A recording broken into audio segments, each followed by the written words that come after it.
Bonjour Magali. Salut. Toi, tu parles le français depuis combien de temps? Depuis que je suis née, je dirais. Excellent. Ben, tu es de la polyvalente Jean Dolbeau, donc du Saguenay.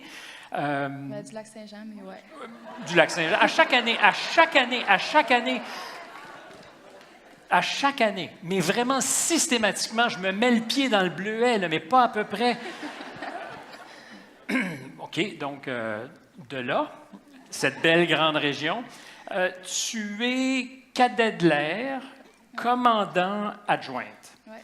Alors, question basique, parce que je ne suis pas sûr de comprendre. Quand on est cadet de l'air et commandant adjoint, est-ce qu'on fait des raids en avion? Est-ce qu'il y a quelque chose de lié? Est-ce que tu veux piloter ou c'est pas comme ça que ça se passe?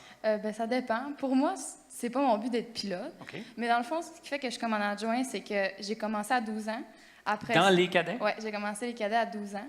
Après ça, j'avais des plus âgés que moi qui m'ont aidé à devenir meilleure puis à m'améliorer moi-même. Puis j'ai comme une formation avec le leadership. Fait que ça finit que c'est moi qui ai fini plus haut d'un commandant adjoint.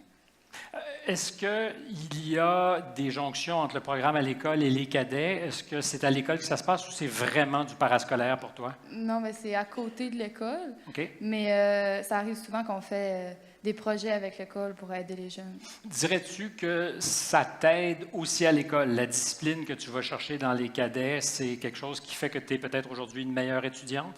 Oui, vraiment. Comme j'aurais jamais parlé devant du monde à l'âge de 12 ans. C'est vraiment les cadets qui m'ont aidé à me dégêner puis à devenir meilleure. Ouais. Mais ça ne paraît pas que tu étais gênée à 12 ans parce que tu fais ça plutôt bien aujourd'hui. D'ailleurs, je ferai très attention parce qu'il paraît que tu es redoutable au tir à la carabine. Oui, j'ai commencé à 13 ans. J'ai fait un an de cadet, après ça, j'ai commencé à faire du tir en plus. Fait que... Et il paraît que tu es vraiment bonne. Ouais, j'ai gagné la 2e position, puis j'ai fait aussi une formation pendant 6 semaines là-dessus.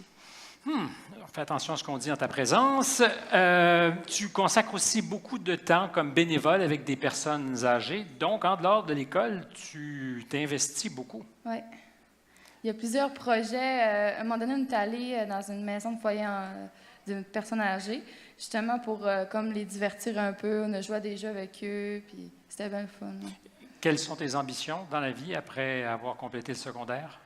Moi, j'aimerais ça aller dans la santé puis m'investir dans l'armée, dans les forces armées, puis aller voyager dans les autres pays, aider les jeunes ou bien les personnes qui ont plus besoin d'aide dans d'autres pays. Et il y a plein d'endroits où on a besoin d'aide. Merci beaucoup et bonne chance à toi aussi.